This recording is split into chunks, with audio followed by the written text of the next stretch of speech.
Hi, everyone. The New Deal, as I've mentioned in the previous PowerPoints, was extremely controversial. This political cartoon represents typical criticism of Roosevelt from the time. If you've ever seen the musical Oliver, you'll know what this is referring to with Roosevelt here depicted as Oliver saying, I want some more, only in a bowl labeled power.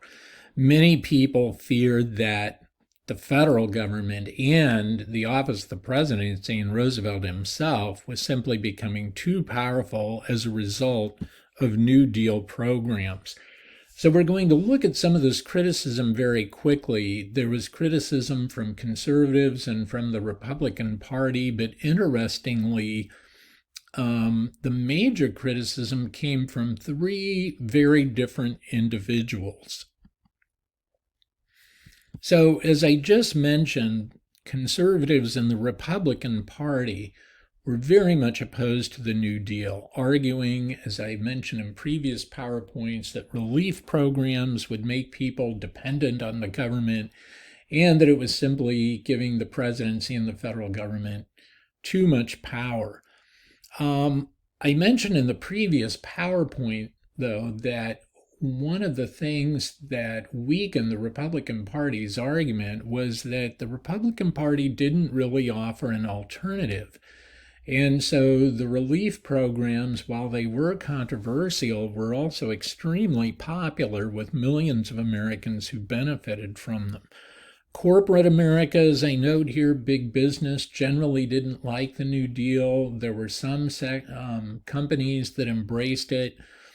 Companies that relied on union labor more heavily, like the automobile industry and the steel industry, were generally opposed to the New Deal because they didn't like the Roosevelt administration's support of organized labor, and they didn't like its support and endorsement of workers having the right to join unions. Three examples of individual critics of the New Deal, though, that happened outside the framework of conservative criticism or criticism from the Republican Party came from three very different individuals. First, you see here Francis Townsend. Townsend was a physician, kind of semi-retired. He was getting ready to close his practice and was treating just a handful of patients he had left. He had stopped taking new patients a couple years before. Lived in Long Beach, California, as I mentioned, and one day he was driving to his office and saw a person his age scavenging for food out of a dumpster, and he was so disturbed by this that he went home, wrote a letter to the local paper where it was published, generated such a positive response that it ended up being republished in other newspapers and became the basis of a movement and the formation of an organization where thousands of Americans joined what were called Townsend Clubs that were established across the United States. And so Townsend's idea was that you would provide people a pension each month of $200, and this would go to people over 60 years old. But he would require that people had to spend that each month. You just couldn't put it in savings. And his thinking was that that would pump money into the economy. People could retire and live off that, and then that would free up jobs for younger Americans. And so Townsend, even today, is considered really the first advocate for older Americans and retired Americans, and Social Security that the New Deal implemented is really a response to Townsend in part. Another New Deal critic was a Catholic priest, Father Charles Coughlin. It looks like it would be Coughlin from the way he spelled it, but he actually pronounced it Coughlin. Coughlin was priest at a large Catholic church outside Detroit. He was known for his captivating homilies. His effective speaking style became known as the radio priest. For a couple years, the CBS radio network carried his homilies live from services in his church during the Mass. Coughlin initially had been a supporter of the New Deal, but then became a critic of it and formed an organization called the National Union for Social Justice. Coughlin wanted to go beyond what the New Deal was doing in some ways. For instance, he wanted the federal government to just take over the banking industry directly, to nationalize it. That was the same for the utility industry. He thought the federal government should take it over. And he wanted the nation on the silver standard instead of the gold standard. And this related to something I'm going to talk about in the next slide, that Coughlin was intensely anti-Semitic, meaning anti-Jewish. And he considered silver to be the appropriate base for currency for Christians, and gold he felt would be used only by Jewish people. This is what got Coughlin in trouble. This photograph is taken from an appearance he did during an outburst where he became worked up, ripped off his clerical collar, and denounced Franklin Roosevelt as a liar and a betrayer, which got him reprimanded by the Vatican. Coughlin's ugly anti-Semitism and his increasingly unhinged attacks on Roosevelt damaged his reputation. The Roosevelt administration was concerned about him for a couple years because they feared his influence over Catholic voters, but he didn't have any political ambitions of his own, which was true with Francis Townsend, too. Neither of these guys were interested in running for political office. So in that sense, they didn't represent direct political threats to Roosevelt, but there was concern about how they might influence segments of the voting population in the United States. The one person who did represent a direct threat to Roosevelt politically, ironically, was a member of his own political party, Huey Long, the former governor of Louisiana and now a senator from the state of Louisiana, a Democrat like Roosevelt.